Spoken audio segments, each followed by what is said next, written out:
3. We've got Joe in Buffalo. Joe, what's on your mind? Hey, David. You hopefully recognize my voice. I've called in a few times.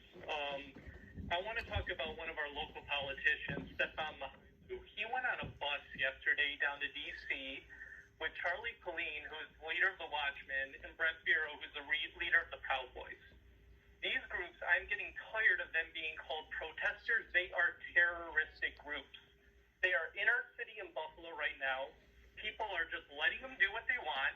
There was a New Year's Eve party funded for them as a charity bash by Ellicott Development. Joe Palladino funded a charity bash for these groups to do whatever they want. And Stefan Mychajliw, who is the Comptroller of all things, is in the middle of all this. And we need to stop it, and we need to call people out who surround themselves with terrorists. And it's ridiculous. Let's lay this down then. If we're going to call an organization a terrorist group, then we're going to have the basis for saying that. The Proud Boys, whatever group you want, let's throw Black Lives Matter, Antifa, Proud Boys. What was the other one you threw out there? The Watchmen? Okay, so let's throw them all in a big bag, and let's pull them out one at a time, and let's talk about what evidence you have that they have either caused personal destruction, property damage, loss of life, or assaults. I mean, I think that would be a fair way to determine. I mean, if I'm looking at Al-Qaeda, ISIS, the Iranian Revolutionary Guard, that is the metric that's used by the State Department to determine whether or not something is a terrorist state or whether they wish us harm. So if I pulled each and every one of those groups out and I gave it a scale of 1 to 5, this is the property damage you've caused. This is the terrorism that you've invoked. These are the assaults that you've been convicted of. And these are the murders in which you've been charged with. I mean, what would your scale be when you're comparing those 4 groups to each other? It has been over 200 years since the Capitol building was assaulted in attack. Listen, but again, though, I totally am 100% on board with the fact that yesterday was outrageous and yesterday was absolutely without defense. I'm with you on this. So obviously we see the world differently. We disagree probably on our politics. Let's be an example for anyone listening to 2 people who do not see the world the same way.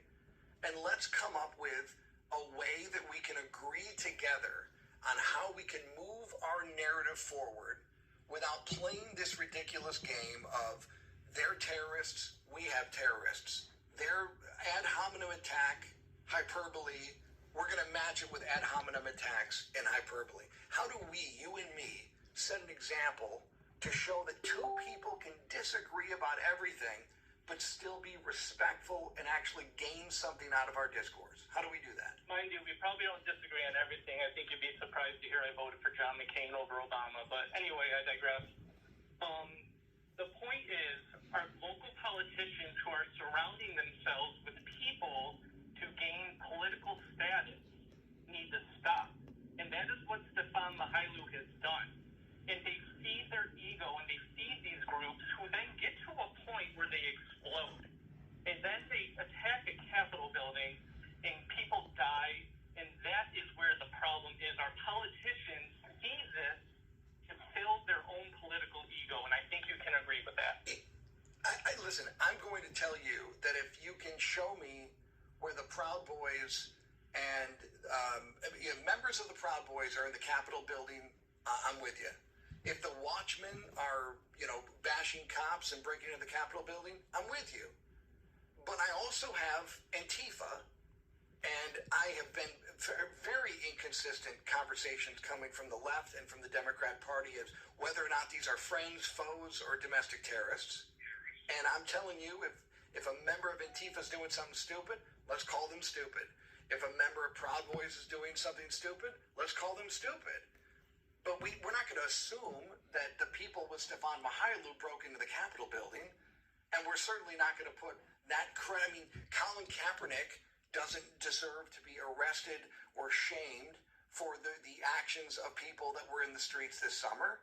He is free to make his own thought. He's free to make his own comments about police, but he's not accountable for people that take that message and language and do violent, horrible things. And again, if there's evidence to show that these organizations are causing damage in the community and hurting and assaulting people, then I'm all for it.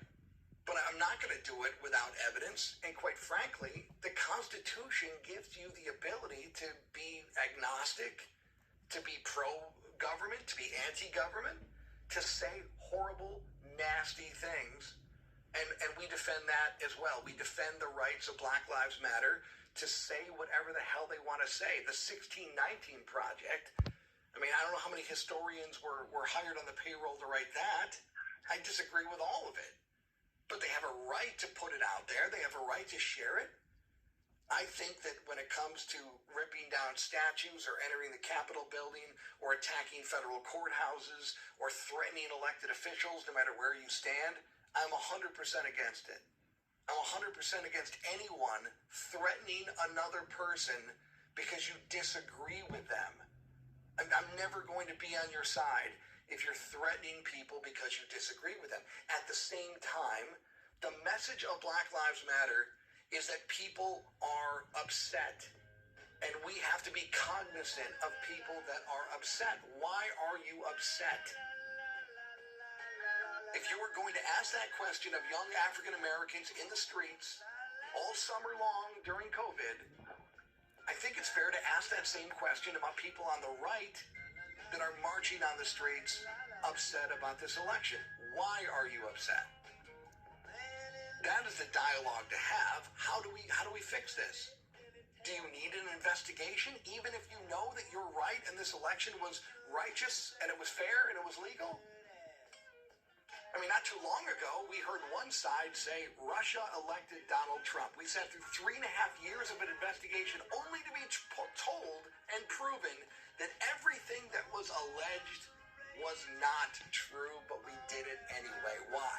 Because you felt better with an investigation. Prove it, you said. Prove to me that Putin didn't elect Trump. It was proven. But you still had your day. What's wrong with doing that with the other side? Is that not appropriate? Is that an appropriate remedy? We will be back 803-0930, 1-800-616-WBEN. But first, a message from our... Thanks for muting me half the time, David. I really appreciate that, by the way. Way to deflect away from the fact that Stefan Mychajliw rode down with terroristic organizations who stormed the White House for the first time, or I'm sorry, the Capitol building for the first time in over 200 years. All right? Way to really deflect away from that. You should be proud of yourself. Also, I'm messaging you on Twitter right now, proof that Proud Boys and 3%ers and all them were in the Capitol building placing pipe bombs. Have a good one, David.